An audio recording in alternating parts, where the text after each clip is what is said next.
తెలుగు రాష్ట్రాల్లో పాగా వేసేందుకు కమలం పార్టీ కొత్త వ్యూహంతో కదులుతోందా? మిషన్ సౌత్లో భాగంగా కమలం పార్టీ అగ్రనాయకత్వం పక్కా ప్లాన్ రెడీ చేస్తోందా? 50 ఏళ్లుగా 2 రాష్ట్రాల్లో బీసీ ఉద్యమాన్ని భుజానెత్తుకున్న నాయకుడిని ముందు పెట్టి కీలకమైన ఓటు బ్యాంక్ని కొల్లగొట్టేందుకు బీజేపీ అధిష్టానం యాక్షన్లోకి దిగిపోయిందా? కమలం పార్టీ ప్రయోగించబోతున్న ఆ తురుపు ముక్క ఎవరు? ఎలా ఉండబోతుంది ఆ party action plan? Let's watch.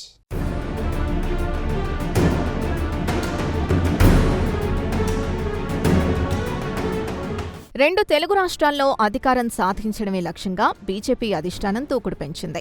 ఓట్ల శాతాన్ని సీట్లుగా మార్చుకునేందుకు క్షేత్రస్థాయిలో బలమైన ఓటు బ్యాంకున్న బీసీల మద్దతు కూడగట్టడమే ఏకైక మార్గమని కమలనాథులు భావిస్తున్నారు. ఇందులో భాగంగానే జాతీయ బీసీ సంక్షేమ సంఘం అధ్యక్షుడు ఆర్ కృష్ణయ్యకు కేంద్ర మంత్రివర్గంలో కీలక బాధ్యతలు అప్పగించే యోచనలో బీజేపీ అధినాయకత్వం ఉన్నట్లు బలమైన ప్రచారం జరుగుతోంది. ఇప్పటికే దీనిపై రాష్ట్రీయ స్వయం సేవక్ సంఘ్ కూడా గట్టిగా సిఫార్సు చేసినట్లు సమాచారం.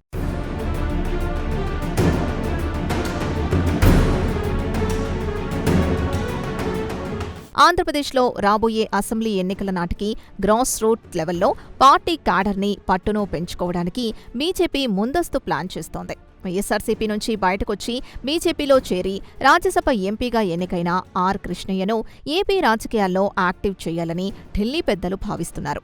ఏపీలో త్వరలోనే కృష్ణయ్య ఆధ్వర్యంలో భారీ బహిరంగ సభలు నిర్వహించి బీసీ సామాజిక వర్గాల్ని బీజేపీ వైపు తిప్పుకోవాలని పక్కా స్కెచ్ వేస్తోందట ఢిల్లీ నాయకత్వం. ఇప్పటికే ప్రధాని మోదీ సైతం కృష్ణయ్యకు దీనిపై గట్టి హామీ ఇచ్చినట్లు టాక్ వినిపిస్తోంది.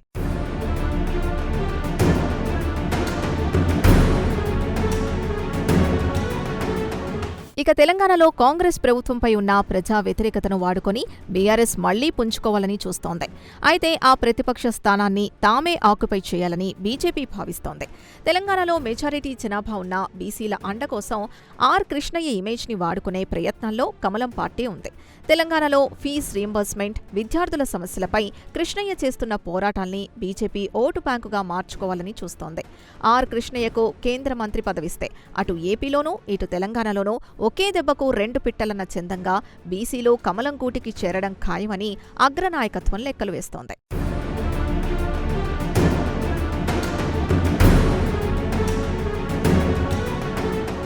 రెండు తెలుగు రాష్ట్రాల్లో బీసీల సమస్యలపై ఆర్ కృష్ణయ్య గట్టిగా గొంతెత్తుతున్నారు. ఫీజు బకాయిలపై ప్రభుత్వాల్ని ప్రశ్నిస్తున్నారు. ఇక తెలంగాణలోనైతే కాంగ్రెస్ ప్రభుత్వంపై విరుచుకుపడుతున్నారు.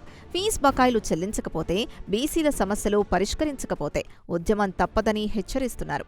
2 లక్షల ఉద్యోగాలకు నోటిఫికేషన్ ఇవ్వాలని ప్రభుత్వాన్ని నిలదీస్తున్నారు. సమస్యలపై నిలదీస్తే రేవంత్ రెడ్డి తట్టుకోలేకపోతున్నారని కొన్నాళ్లుగా ఆర్ కృష్ణయ్య స్ట్రాంగ్ వాయిస్ వినిపిస్తున్నారు. అటు కాంగ్రెస్ కూడా పార్టీలోని బీసీ నేతలతోనే ఆర్ కృష్ణయ్యకు కౌంటర్లిప్పిస్తోంది.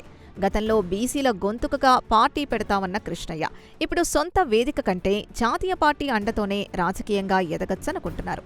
గత ఎన్నికల్లో బీసీ వివాదం ఫలించకపోవడంతో బలమైన బీసీ నాయకుడి ద్వారానే లక్ష్యాన్ని చేరుకోవాలనుకుంటోంది బీజేపీ కూడా.